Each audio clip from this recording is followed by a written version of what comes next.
Hello, I'm Robin. This is a bed sheet that I'm going to turn into a Ruana shawl or cloak. This is a bit of an experiment. I have a few Ruanas like this one, which are kind of short. I'm going to try making a longer one. You can wear a Ruana a few ways. You can wear it just like that. You can sort of fold them over and then twist so you have your dominant hand free. And you can honestly wear it however you want. This one I'm aiming for a longer thing, kind of like Gandalf wears in Lord of the Rings. So we've got a cotton bed sheet, $3 from Salvo's. It's 240 centimeters long. I've cut it to 125 centimeters wide and marked out in the middle a 15 centimeter gap, which will be the split at the front. Just using a bowl roughly the size of your neck. Find the center of the fabric and then place your bowl so that the back edge of it is against that center mark. You can see here where I made a mistake. Initially centered it on that center mark. That is why I use whiteboard marker, which will wash out when I give this a wash. And also I plan to dye this fabric green, so hopefully the green whiteboard marker won't be very obvious. So I'm going to go ahead and cut out this center portion and then we'll see how it fits.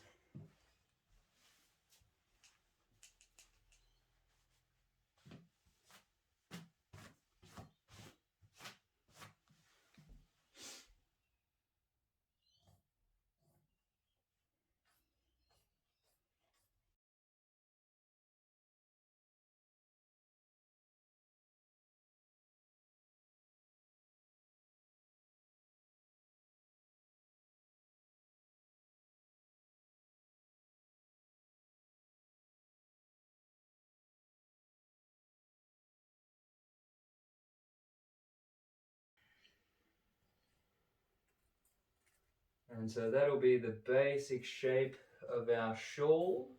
We'll add a few stitches around this part of the neckline. That's where it hangs at the back of your neck, so that's where it's most likely to rip, especially because this is thin cotton fabric. You want to reinforce that. So I'll just probably hem that over and do a blanket stitch, literally just on that section for reinforcement. And I might also continue the blanket stitch around the edge just for a bit of decoration. But yeah, for the moment, let's see if it fits. So yeah, you can experiment. I recommend kind of twisting it so you have one arm free.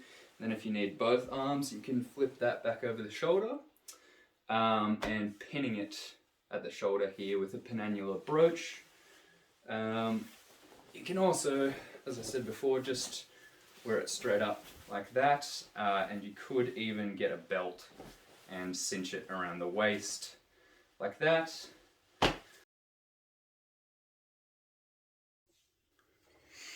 Okay, so I'm going to show you how to make a really simple hood, inspired by like a Viking hood or early Iron Age European hood.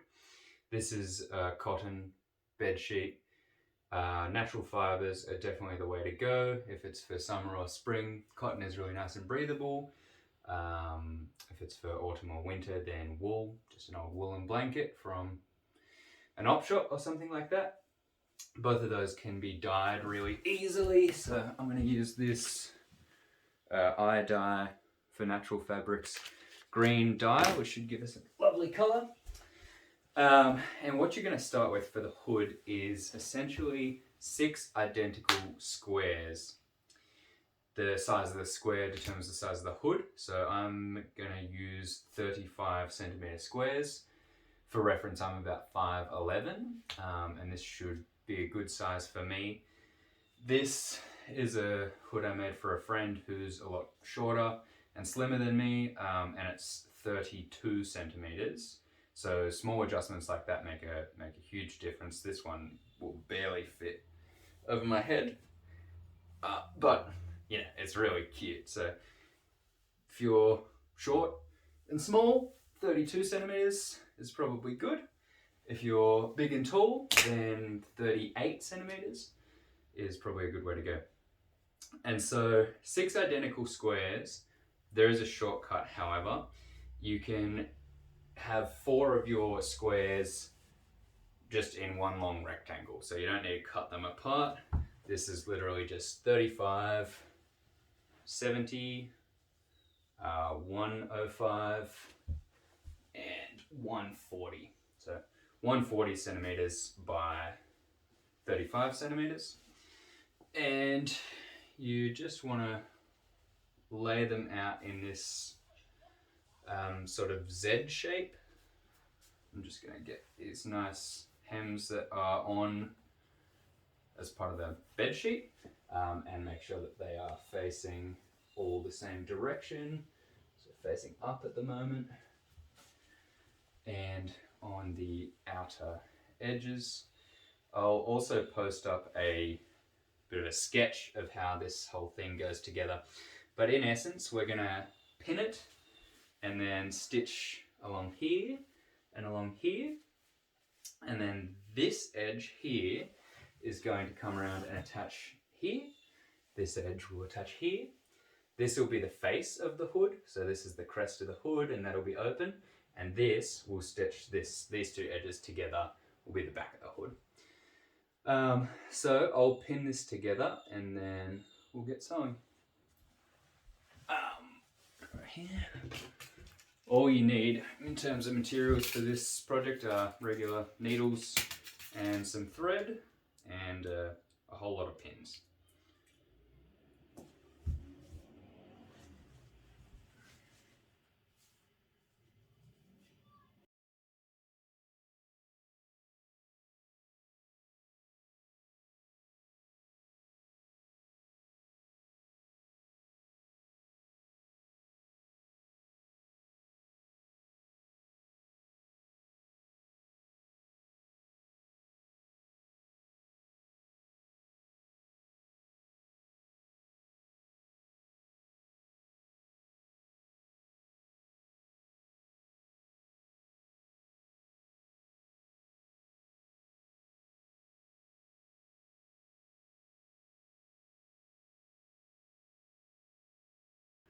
I will pin the back of this together.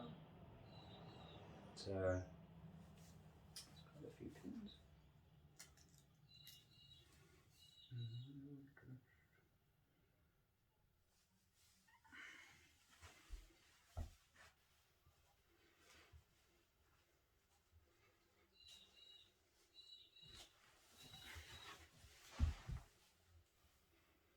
So maybe you can kind of see it coming together.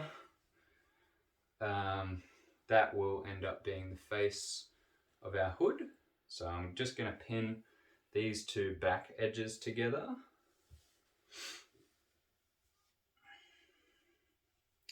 Just keeping that center line a nice fold.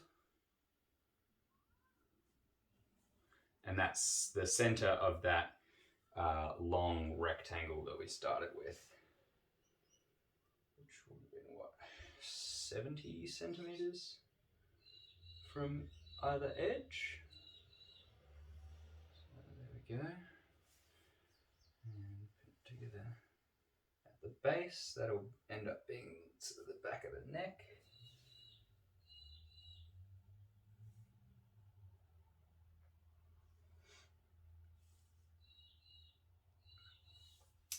As with most sewing projects, you make this thing inside out, so all the hems are kind of facing outwards, and then right at the end you pull it through on itself and you'll hide away any rough unfinished edges.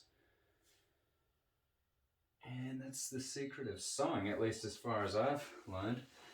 Just hide all your shortcuts. Alright, so there we go. Now yeah, we still have this kind of Z shape. It's just shrunk in on itself. So now this edge just rotates around to there, and this one will go to here.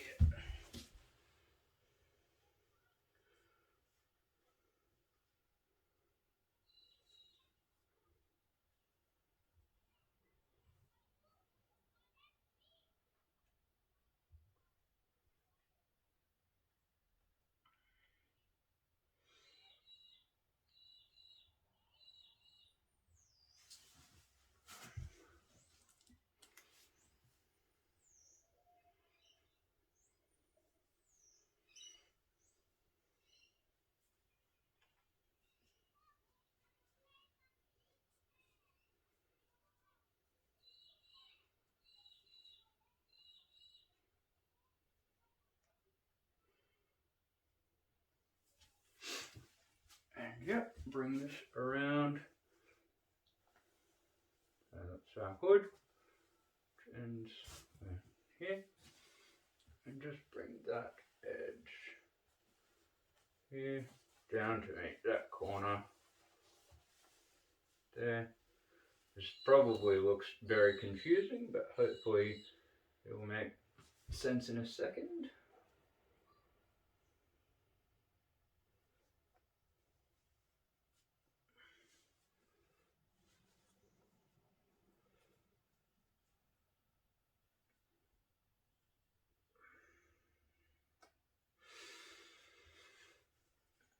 Okay, just one more here.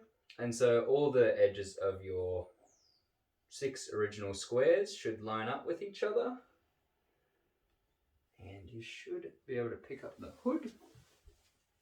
And there you go. So that'll end up being your face, this sort of diamond on your chest, and that's on the back. So I'll grab my mat.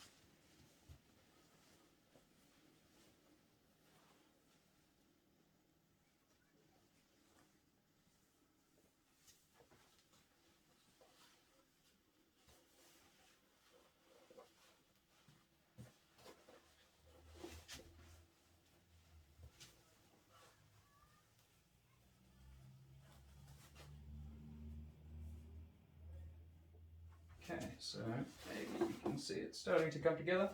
So you can optionally mark a curve here and cut that, or you can keep it as sort of like a diamond shape on your chest, and it's the same on the back. You sort of have this pointy shape, which can look really good, or you can cut it to be a rounded shape. You can also add details around the edges. You can add sort of slits on the sides if you need a bit more mobility around your arms. But for the moment, all we're going to do is go along each of these edges and sew them together. Try and use a reasonably thick cotton thread. Some of the thinner threads, especially cheap polyester threads, are really weak and will break. I'm going to use a whip stitch and hand sew this. You definitely can use a sewing machine. Sewing machines and I don't get along very well, so I prefer to hand stitch. For that, I measure out about 3.5 to 4 times the length of the seam that I'm going to sew. So that's 35 centimeters, obviously, but you don't need a ruler. That's just 1, 2, 3, and then a little bit extra to make a knot on the end.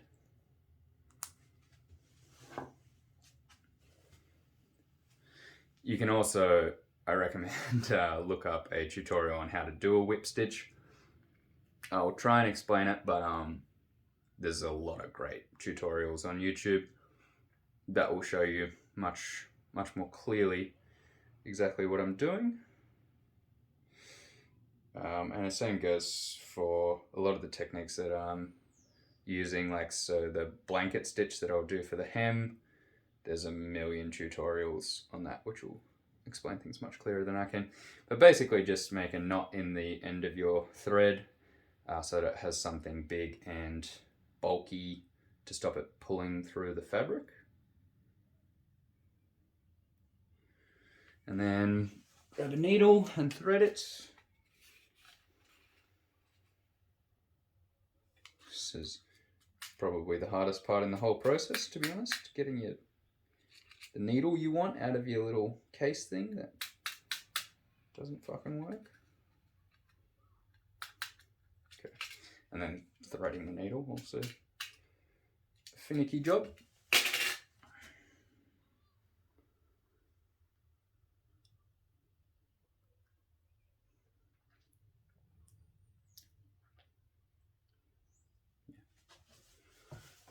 Much easier if you cut the daggy ends off your thread.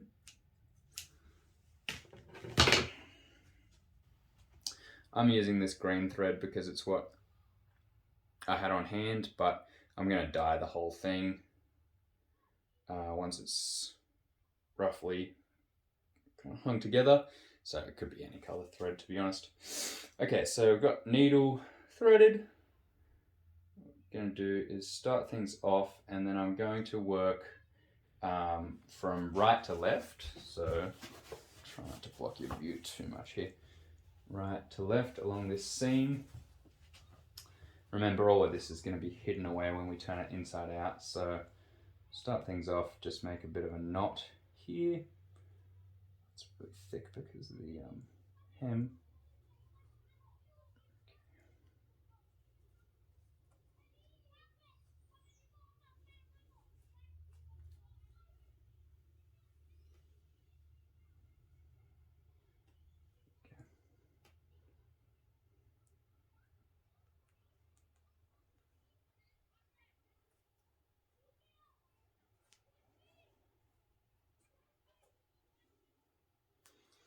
So with a whip stitch, you just put it through and then come over and go through again.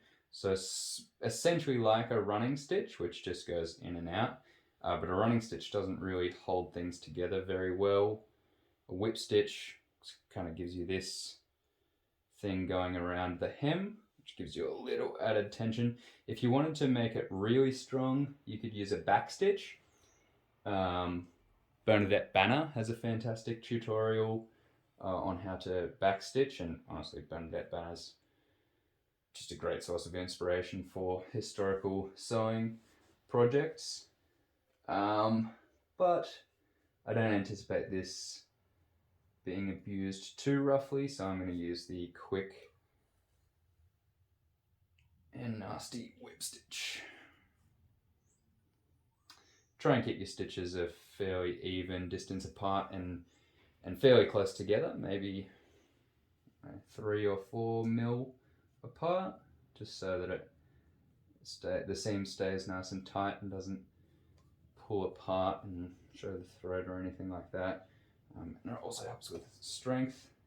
You can pull that through so you're not having to pull as far out.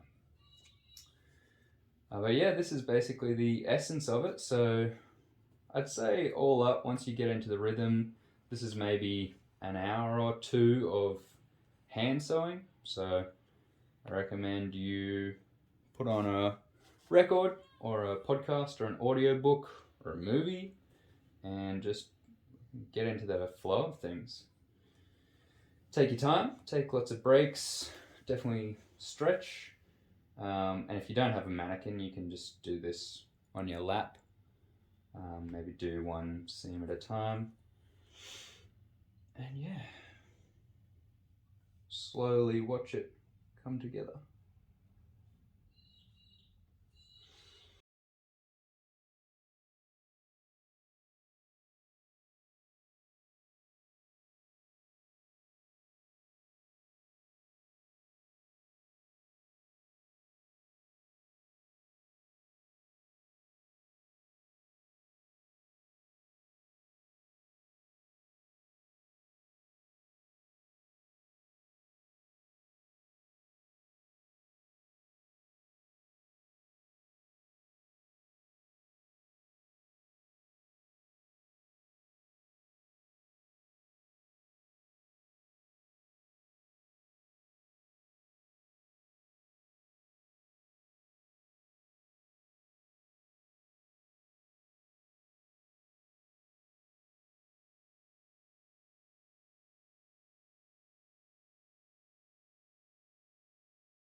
we're getting close to the neckline.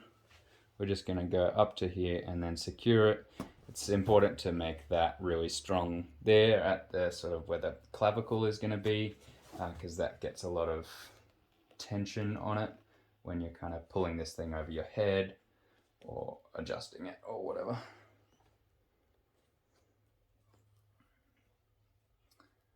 It's such a good feeling every time you reach a pin and you get to take it out. It's like one more milestone towards the final project being complete.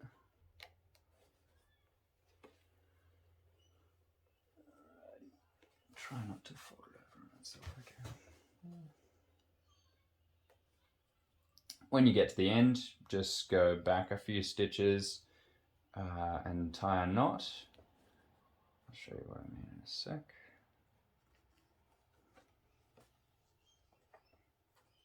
Right up to that central neckline.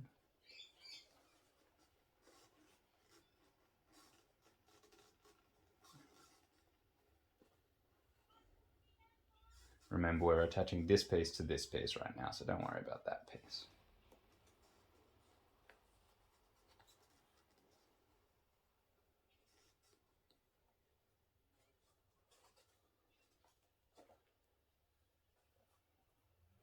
And also remember, this whole thing's going to be inside out, so any weird little ugly wrinkly bits are not going to be visible.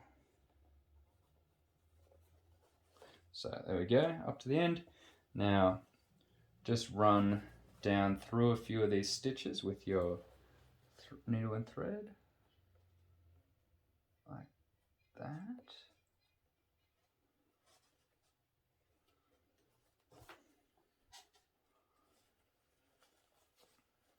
Maybe a few more.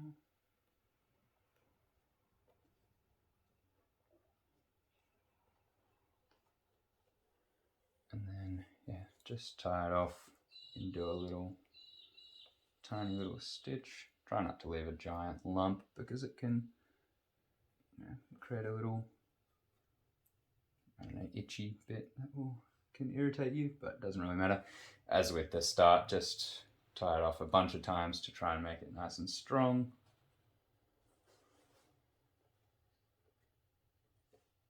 I'm sure there is a quote unquote proper way of doing this, but I don't know what it is, and it doesn't really matter, to be honest. If you were making this for an Etsy shop or something like that for a customer, then you might want to put a little more finish on these touches, but for me, I just want something that's functional. And trim your tail. There you go, that's our first hem done. So yeah, you can see my stitches are pretty all over the place, but doesn't matter. So I'm going to repeat that process for each of the other hems, including the back of the hood, and then we'll come back and see what it looks like. So I've finished the stitching. As you can see along each hem, I've just done exactly the same whip stitch and the same along the back of the hood. So it sort of looks like that from the sides. I've got a pot of water heating up on the stove now. Once that's at a rolling boil, I'll drop in the packet of dye and then pre-wet this and add this to the pot and stir it around for 10 or 20 minutes. Make sure it gets a really even coverage. And then I'll take that out and put it in the washing machine and then hang it on the line, and the base hood should be done. But for the moment, that's kind of the general shape of what we're going for, which I have to say I'm pretty happy with. Obviously, you know, it can use a little bit of extra detail. You can add any sort of embroidery. This hem around here, around the face of the hood, I like to add like a blanket stitch or a cross stitch. And I could hem off this rough edge here as well, just fold it over and stitch it down. We'll see how the dyeing process goes. All right, so just quickly while the hood is in the pot of dye, I wanted to show you an alternative shape of cloak. So this is just a template that I've cut out of another sheet. This is like a full round cloak. So it's just a circle with a bowl-shaped neck hole cut in it, very similar to the Ruana, and a slit down the front. Gives you a different sort of profile, round edges rather than square. And so you can do a full round like this, which will give you a lot of folds in the fabric. A 3/4 round is probably the best compromise in my opinion, which is like that. So if you cut kind of like a Pac-Man shape, 3/4 of a circle, then you get a nice coverage without having too much fabric getting in the way. You can also do a half, sorry, that would probably be more like 3/4, so you can measure it out pretty easily. A half is like that, like a semicircle, and you would just cut a semicircle with your neck hole in it. That will sit more like a cape rather than a cloak. But I'll show you. This is the full round cloak. Again, you're going to want to put some stitching along that back neckline, because when you're doing this sort of thing, you tend to put a lot of stress on that part of the garment. So, show you. That's what a full round cloak is going to look like, roughly, in terms of shape. This one's, I think, a 1 meter radius circle. So to cut that, you just put your piece of fabric on the ground, get a 1 meter piece of string, weigh it down with a book or something, and then use that to mark a radius, cut it out with scissors. Obviously, the longer the radius, the longer it's going to sit. So you could do maybe 1.5 meters to go down to middle of your calf, depending how tall you are. And yes, because this is a full circle, it has a lot of coverage all around. So I can put over like that, and then it will have a lot of sort of folds and drapes. Looks quite nice when you spin with it. But for my money's worth, I would go a 3/4 circle, which will give you something more like that, which you can pull over to form a full cloak in the, to cover your front. But it's not so much material getting in the way all the time. So the cloak and the hood have finished drying on the line after going through the washing machine. Got a nice light green colour. So I'll show you the hood first.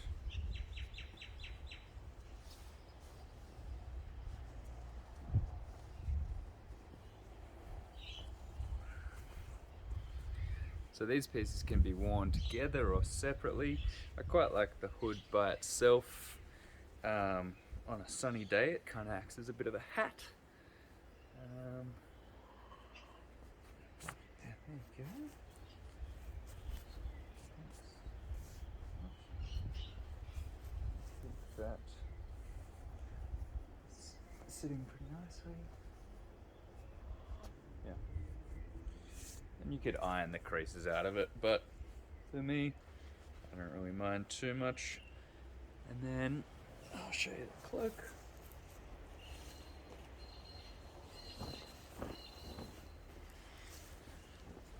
So there we go.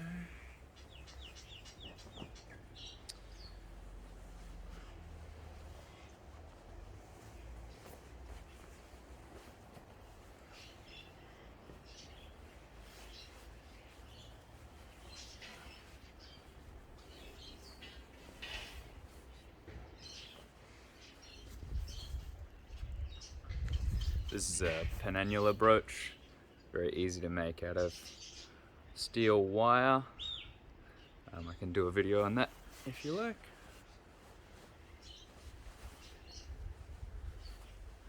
And I like to pin it at my right shoulder so that I have my right arm free. show you what I'm doing. You put the pin through.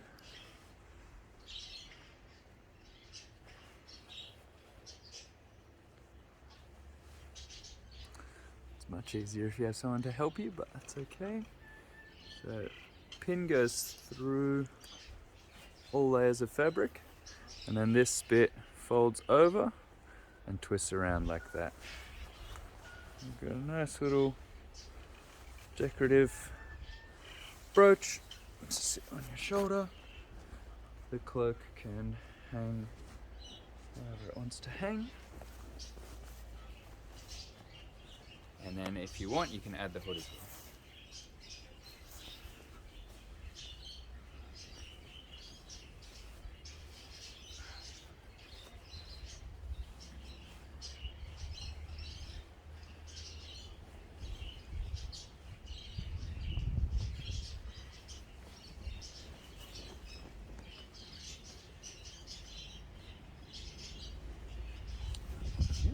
There you have it, your Celtic Ruana shawl